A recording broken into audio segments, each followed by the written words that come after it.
everyone! Hello! Welcome. Welcome to our virtual write-in. The last one of the month. Yes, last one of July. How are you all doing? I hope everyone's doing super amazingly well. Yeah.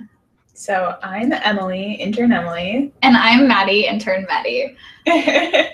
Yeah, so we're going to be here with you today for about an hour of writing fun and inspiration. What are we talking about today? We're talking about two things. We have two topics. We have the end, because it's almost the end of the month, so we felt it was good to talk about that. And we have editing. Since we don't have another one after this, we figured we should probably give some tips for editing for August and beyond.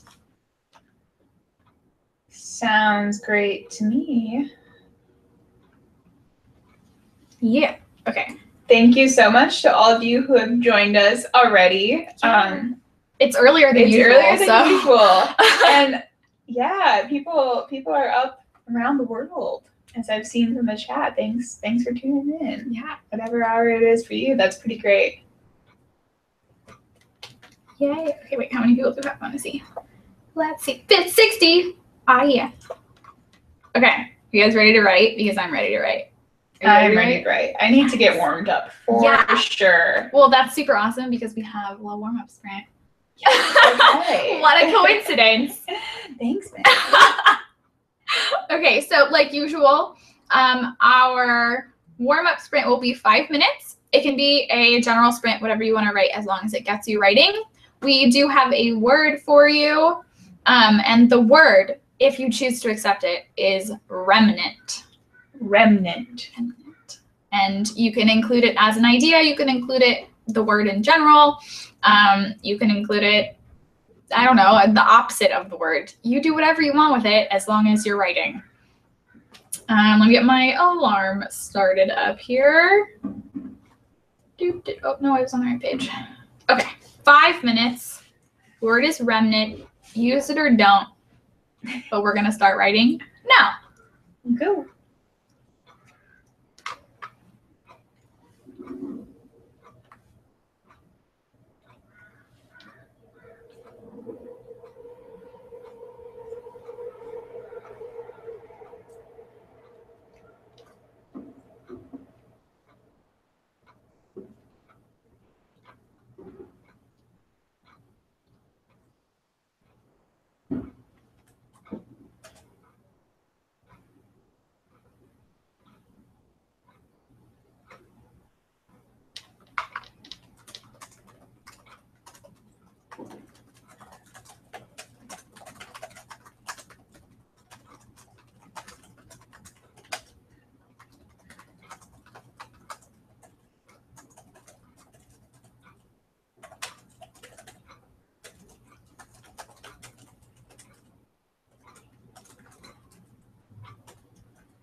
That's time. There we go. Woo! Okay, I didn't write that much. Let's see how much I wrote. I wrote like 3 sentences, which amounts to 57 words. Yay! I did use the word though.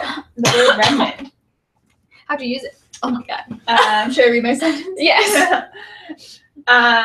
So let's see. Raina looked down at her reddened hands. Remnants of flowers had settled into their creases and the skin raw from salt and overuse. Some description. Yeah, very Getting nice settled into my description. story. So, how did you all do? I saw Annie Paulo met their goal. Congratulations! Yay! Hopefully, we'll get a lot of you closer towards your goal in this session. How many days do we have left? We have, okay, well, if you count today, 26, 27, 28, 29, 30, 6 days if you count today. Very nice. It's a long time. You can do a lot. Yeah. Crack down on it. Some very nice word counts, everyone. Yeah. Nora got 270 words. Blue Jay Books got 100 words. Brian Morrison got 95 words. Reality is Back also got 100 words. See, I love just smiling all even. Makes me feel nice. 100 exactly. Exactly. Fantastic. Looks like we have 80 or so of you watching now. That's great. Yay! Thanks for joining us.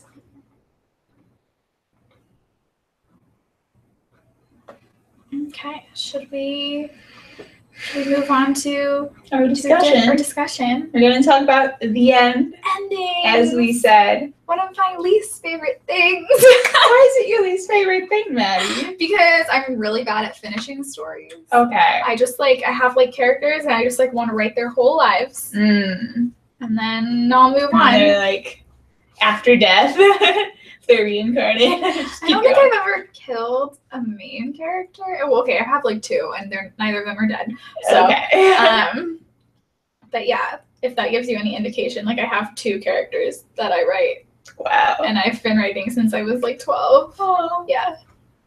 I should I wish I had the dates of when I started my first character story, the one I still have, because I know I started it in 7th grade, but not an exact day or anything. Be cool to know. That's still pretty specific. Yeah.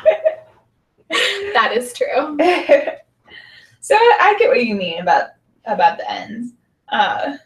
It's hard to know necessarily right where it's going or where it needs to end. Or for the project I'm working on right now, I'm in a very different place where I know exactly where the end is, and I have known throughout most of the plotting process, I would say. Does that help you write, or does that kind of constrict you in writing? I think for the most part it helps, with a few exceptions being I get stuck on certain plot points, and I think they need to be there when they really don't need to be there. And it's kind of a little bit daunting, knowing that you have something to build up to, and sort of that expectation, will I do it right or whatever? Will you? Will I, on my own project of my own creation, where I'm the only one with that expectation? So I try to release myself from That's good. some That's of that. a good thing to do. Most things exciting though. Few characters are gonna meet their demise. Yeah, it's gonna be very sad and hopefully fun. Sad and fun. That's how I like my books. I'm wow, so many people died. It was so engaging. So that's a good thing about endings. Yeah. See, mine are usually a whole bunch of bad stuff happens and then it's a happy ending. So I don't usually kill characters. There's usually a lot of violence, but usually nothing too tragic. I'm not too ruthless, and I would say this story is going to have a happy ending, but it's bittersweet. Maybe more bittersweet. Yeah. Yeah. Okay, while we move on to the next question, why don't you guys tell us in the chat what are your least favorite things about endings? And then we'll get back to those after this next question. Yes. Okay, now on the flip side, what's your favorite thing about endings? My favorite thing about endings, sort of like the aha, like, oh, I like maybe saw a little snippet of something really early on in the work. I was like, maybe that'll be important later, and it is. And it's like crucial to the ending. That's one of my favorite things to try to incorporate. It's pretty challenging. It's challenging on the first draft. Yeah, sure. Definitely. But it's just like, it's such like a yummy, satisfying feeling as a reader. So yeah, I'd say that's my favorite. How about you? I usually like the snappy endings, like coming up with a great last line. Oh, okay, yeah. And that's great. Like multiple of my stories are about like friendship and like repairing friendship, and I have two characters who they've been at each other's throats for years, and in this like story at the end they kind of like basically end up, it's like more than a truce but like less than a friendship, and it's like, it's cute. I think I have the last line in here somewhere. One of my other stories, one of my very few stories that I've ever finished, I came up with the first and last line on the same day, and I think that's like when I found my love of last lines, because it took me 3 years to finish the story. Wow. And so keeping that last line was like, it was really cool, and it's still a good line to like this day. Mm-hmm. Wait, let's see if actually that one's more exciting. Let's find that one. The story is called I'll Admit It, because my character makes a lot of mistakes in the story. Let's see here. So I have the date for this one. I started on June 21st, 2008. That's 9 years ago. And I started in Hawaii. And fun fact about this story, while I'm finding the ending, I spent most of that vacation in the hotel room. And my dad refused to go back to Hawaii because I did that for a really, really, really long time. And my parents didn't understand like how important this story was to me, but it's really important.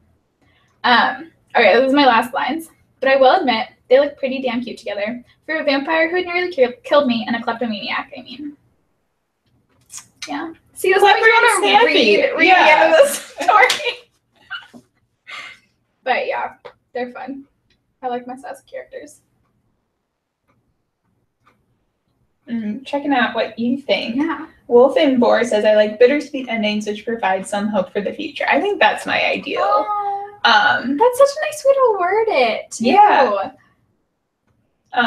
Like being able to see some light out there at the end of the road, I think is pretty important. Especially, I'm writing something that's sort of like young adult range. I think that's pretty crucial. Yeah. For books in that area. Otherwise, it's really devastating.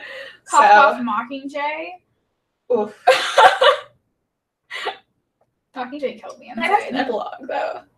Still killed me inside. Okay. I've had this discussion at 1 a.m. with one of my friends like 4 times, and like she really, really liked Mockingjay, and I really, really didn't. So I could go on forever about that. Those seem to be the two camps. Yeah. Of people.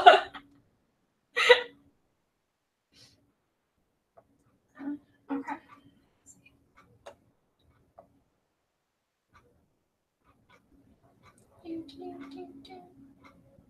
Oh my god, there's so many responses. Sorry, I'm trying to like read all of them real fast. But there's so many cool things here. Oh, Jess Gover says, I hate trying to wrap everything up and make it end in a way that feels final and not like it just kind of stopped. I have the same problem with that too. I think that's why I kind of write like their whole lives, because it's like, oh, well, they can do all of these things. Like, why should I stop here? I mean, there are different like amounts of how tied up an ending is. That's So true. we could talk about that some more. Sort of our next question is, what makes a good ending? What do you think makes a good ending? I think if we've seen the characters change and grow significantly, and in a way they realize themselves sort of like, oh, I've grown, or this event really changed me, and like I'm moving through it. That's the most like important emotional elements to me. And I think if there are any things you've established as an author that you know your readers will have questions about, you have to address those before the end. Yeah. Unless it's some kind of series situation where the seeds are planted really deep, like in book one. You but can leave it open. Yeah. And write more. I think having most of the questions addressed, though, is really crucial to good endings. And that's where like the satisfaction comes from. What else? What do I like about endings? Like that other people wrote. I'm trying to think. Yeah, I think you said a lot of it, like character growth. Caitlin Thompson says, what makes a good ending to me is when I reach the last page and read that last line, I feel as if I lost a friend. That's pretty real for some books. And you're like, oh, I miss you. And then you can read it all over again.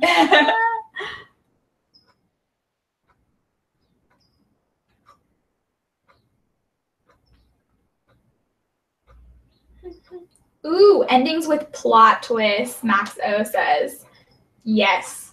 I feel like a good mystery novel does this really well. Like, if anyone's read J.K. Rowling's mystery novels under Robert Galbraith, like she is so good about keeping you guessing until the very, very end.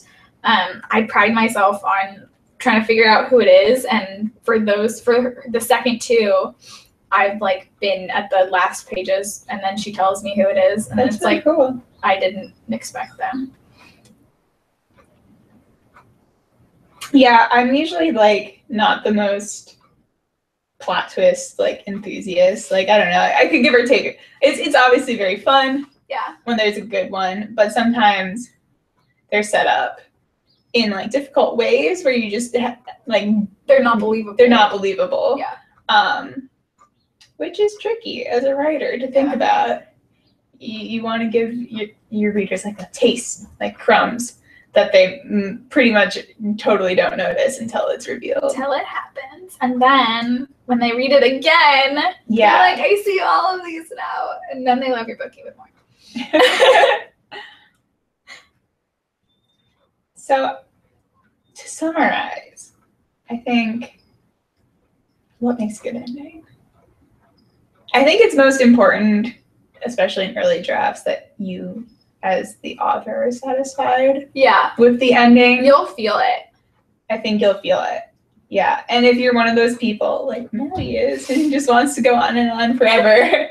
You can, but it sounds like you have a sense of like, this is the final line. Like you come to points you just sort of have to embrace them. There's like a point where it's like, okay, they can only do this thing so many times before I get bored of writing it, before the character reasonably knows how to fix this before it starts. It's usually like younger ages. Yeah. I don't know if that made any sense, but made sense in my head. And I also think as a rule, like endings, very much like beginnings, are some of the things that like you come back to most in the editing process. Yeah. Which we'll talk about later. Okay. Yeah. Look at our segues. They're great. They sure are. Are we ready to start sprompting? Sprompt to the stream. Yeah. Okay. So this is a 10-minute sprompt. And in relation to endings, the prompt is, how do your characters want their story to end, and give them a chance to speak up. Now, if you can do this whether or not this is actually how their character's story is going to end. I can tell you right now that my characters do not want their story to end this way. But it's going to end that way. So, sorry. This is a really great chance to also kind of capture your character's voice. And who knows, maybe they'll throw you a plot twist. Yeah. So you can use the prompt or not. It's going to be 10 minutes like I said. And we're going to start now.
And that's time. How'd that go, everyone? I switched stories again in the middle of Oh boy. I just like all of the inspiration just like drained out of me, and I was like, and then I found another story. It's all good. So I got 132 words. Yay! Pretty decent. I was trying to get to the prompt, but as I often do, the lead up takes me the full sprint time. You know. But it was definitely something cool to think about. Yeah. Like kind of what your Yeah. character's trying to go for, maybe. Maybe you don't have a say in it, and they're just like. I think I'm gonna get to a pretty like intense conversation with the antagonist. Oh, where I like that. These sort of aspirations come out, which is exciting. My antagonist is like sort of ambiguous. He seems like he might be an okay guy at first, Those so are my favorite I'm excited. antagonists. He's gonna be so evil. Yeah. So word counts coming in from everyone. Nice. Thanks so much. Pamela Pritchett got 235. One girl 248 got. Oh, it just went away. 219.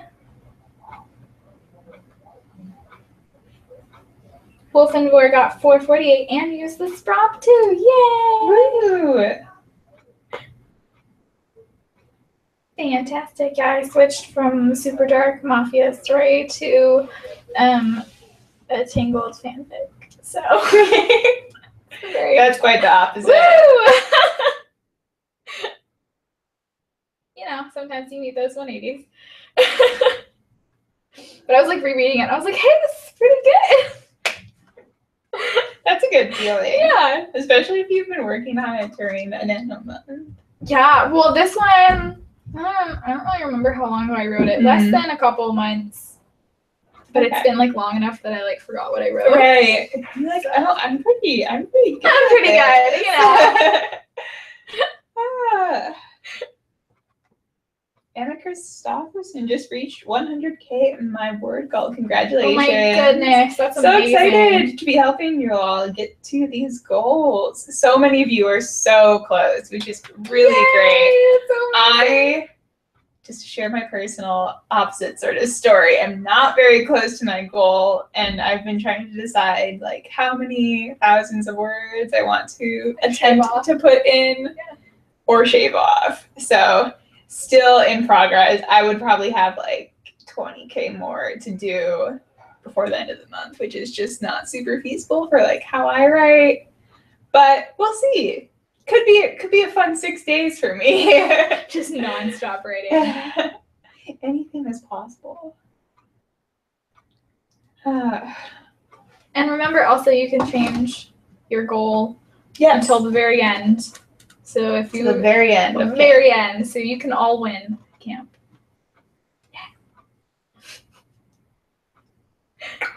So okay. I'm gonna get into some more questions.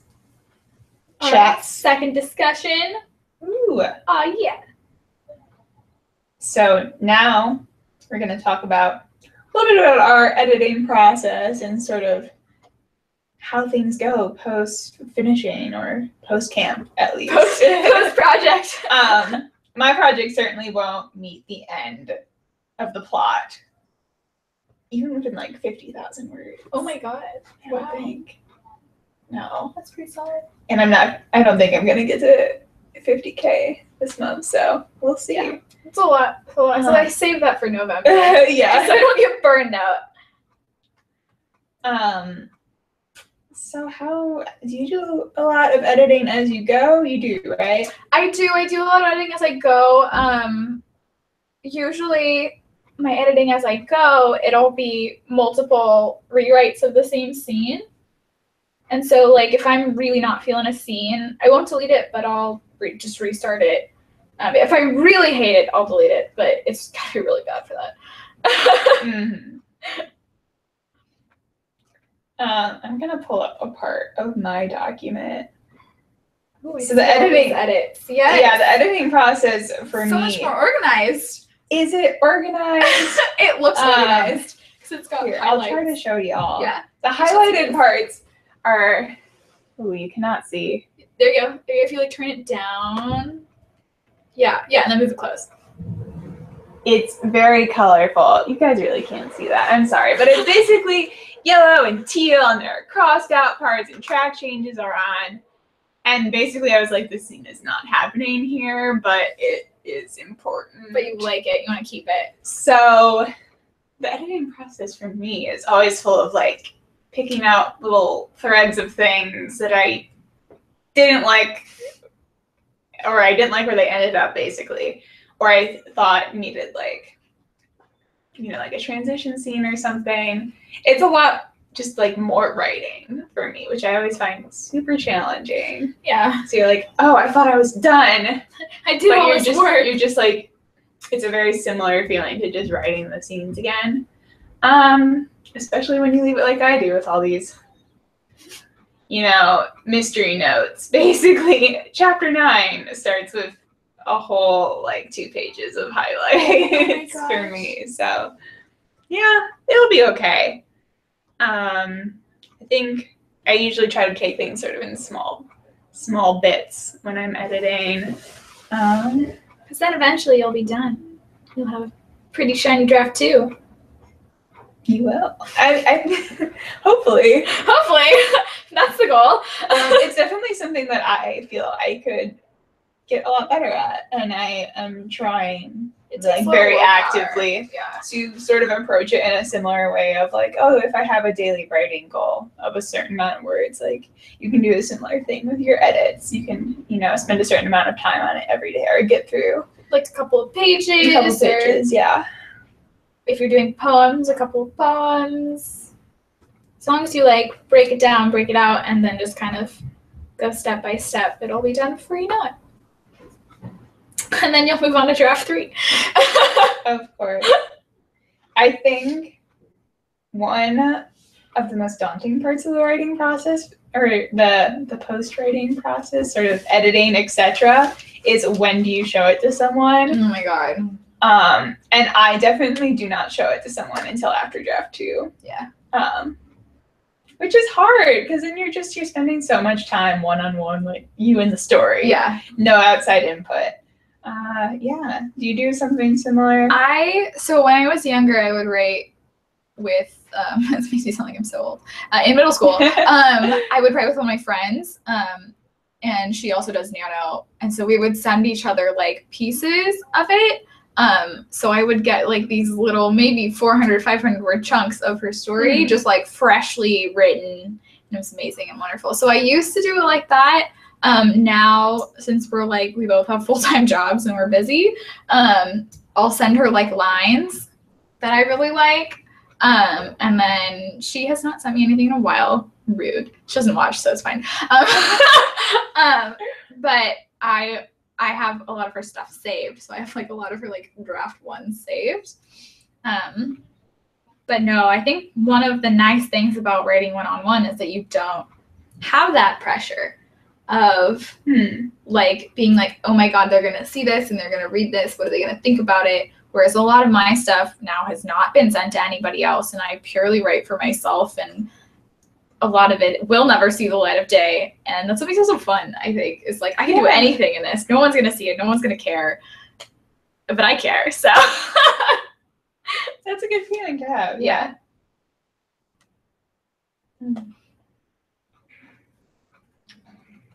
Yeah. So I'm trying to think if I have any more just sort of general editing encouragements. I feel like editing is not something you should do during Nano. Camp is a little different because it can be like your project. But even still, like if you're starting a new project, I would not do editing and writing in the same Nano month. I think giving your drafts some space is probably one of the most crucial things. So if you're finishing something up this month, like many of you who have just met your goals, I would give it probably a couple weeks. Yeah. Everybody's different. Maybe for you it's a day or 2. Otherwise you're going to stay like too attached to it and you're not going to want to take anything out. And you're going to be like, oh, like I knew what I was feeling when I wrote this, so I know what it means. But if you give yourself, like, I don't know, however long it takes to forget something, like I was just rereading the Tangled fic that it's Tangled fic. Did I say that? I get it. Yeah, you did. I was like, oh, it's probably been a month and a half, let's say. And I was reading it and I was like, oh my God, I hate the point of view in this. It's terrible. It doesn't flow. But when I was writing it, I obviously thought it was good. So it's like that sort of like separation from it that allows you to create a better story. Yeah. Yeah. I like that.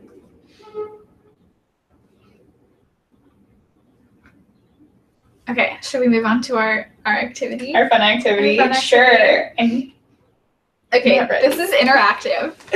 I am also not ready, so we're all gonna do this together. We're gonna come up with 2 truths and a lie, and it's gonna be about our stories, and we're gonna guess which is the lie, right? Because there's one lie.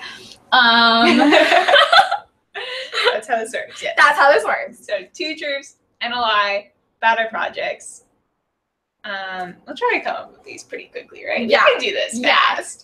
Let me decide which story I want to do. Should I do this on the Tangled one? I should do this on the Tangled one, right?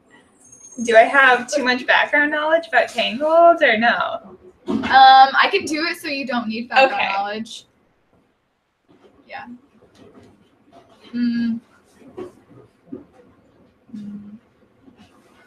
I'll decide. Oh, thing fell over. There's a lot of noise going on in the office right now. I think it's the trash. I almost dropped this.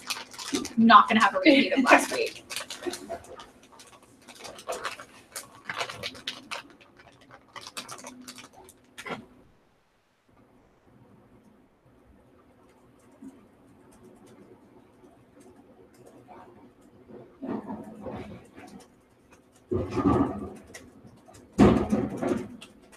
And if you in the chat want to start mulling over some outlandish things, 2 truths and a lie from your stories, we would love to read them. I see some of you are popping them in.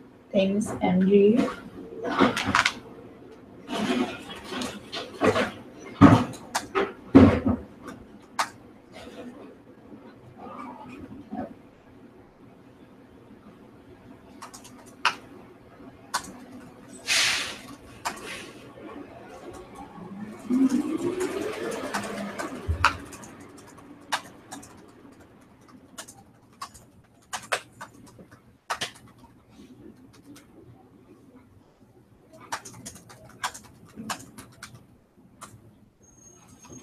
Okay, Maddie, I'm ready when you are, but take your time. I have one. It'll be for my mafia stories.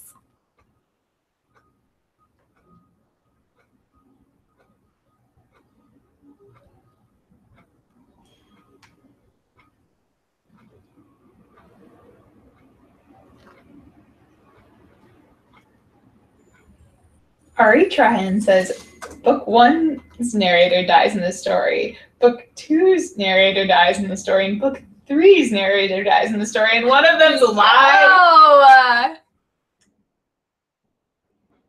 Wow.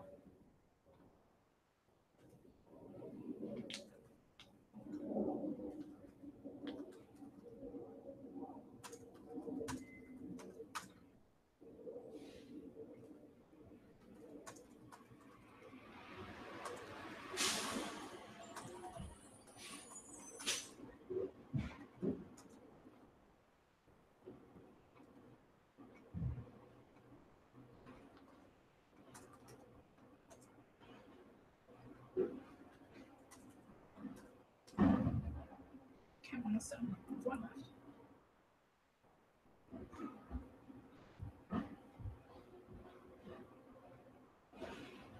Wow, looking at these, I genuinely have no idea. You guys have made some very, very clever lies. Because I can totally see all of these being books, which is that makes it more exciting. Yeah.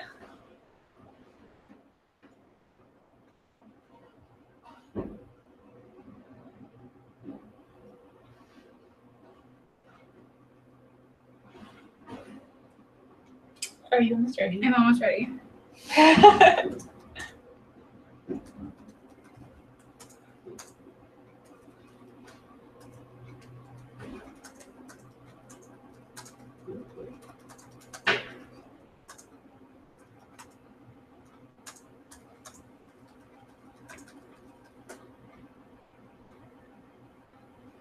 Okay.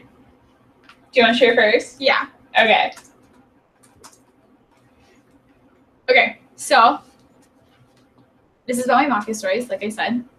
When the story starts, my characters live next to an airfield, like where airplanes land, because they're poor. My character breaks into a high-security prison, only to get captured herself, so she's trapped there. And my characters are ostracized by the mafia community for breaking into the high-security prison against mafia law. Which one do you think? The third Nope. one? What? Wait, the first one? Nope. What? My instincts are so bad. The lie is my characters are ostracized by the mafia community for breaking into the prison because they don't find out about it. Oh. Yeah. Okay. And they're actually invited into the alliance once they realize how powerful these characters are. So it actually helps them. Don't break into prisons, guys. Don't try this at home. Okay. I'm going to read mine. They're about my current work. My main character's mother is dead. There is a plant that might take over the world. Getting Little Shop of Horror vibes. Yeah. And my main character is a pirate queen. That one. No? Oh.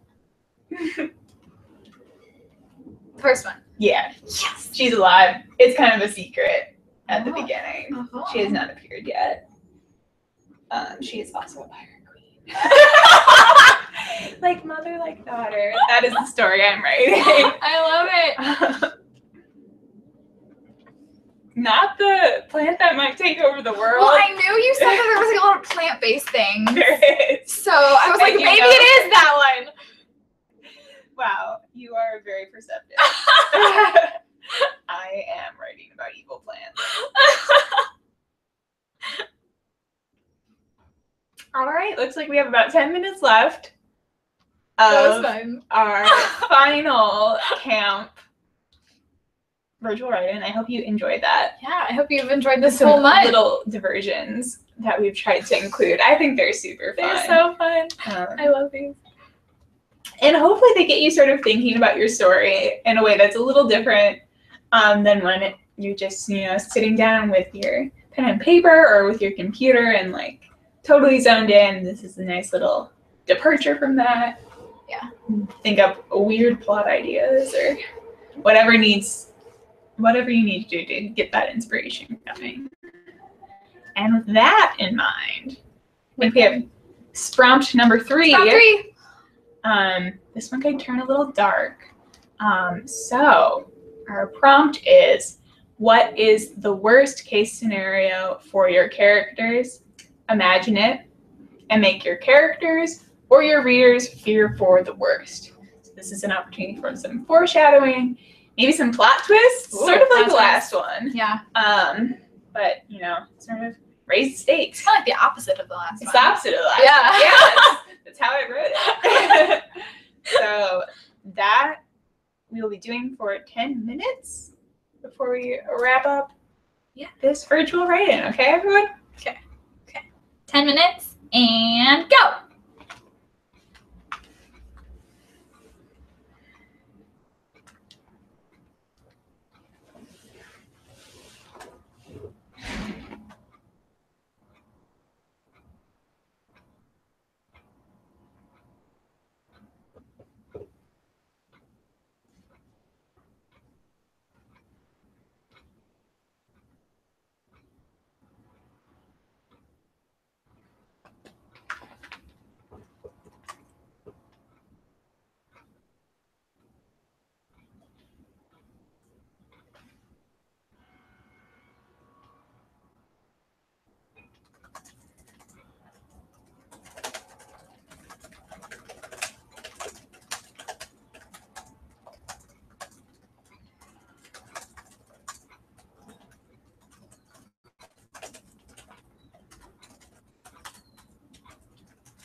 And that is time. Woohoo!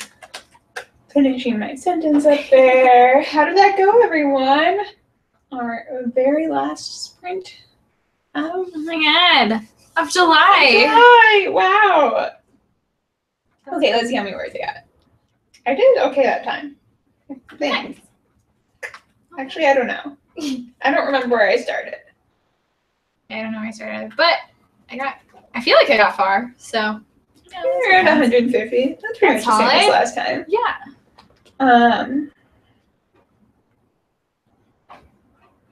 Oh, these fantastic word counts. So many fantastic word counts. The bird of Inferno says, no, I don't want it to be over. I don't either. I want to keep writing. Neither. I am getting into the thick of my story. Ooh. So, yeah. Did any of you think about the prompt at all? Any worst case scenarios? Yeah, what was thought the about worst happening? scenario? It's always good to challenge your characters.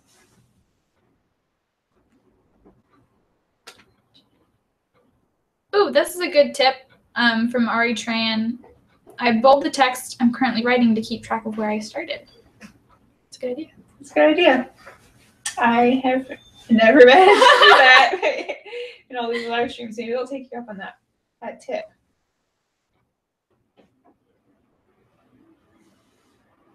Cool. Okay, well, we're going to wrap this wrap up. up. Yeah. Thank you so much for joining us, everyone. Yeah. And I hope that the rest of the camp is fantastic. Fantastic and amazing. And I hope you all reach your goals and write amazing, brilliant stories, because I know you do and will. And everyone here is rooting for you. Yay! See a lot of you asking about our friends here. Dr. So Panda! Dr. Panda believes in you, as does our good friend Blobby here. Yeah, and Maddie and I have had a great time with all these virtual write-ins this month. It's super encouraging to, write along with you and see everything you accomplish. It's nice motivation. It definitely is.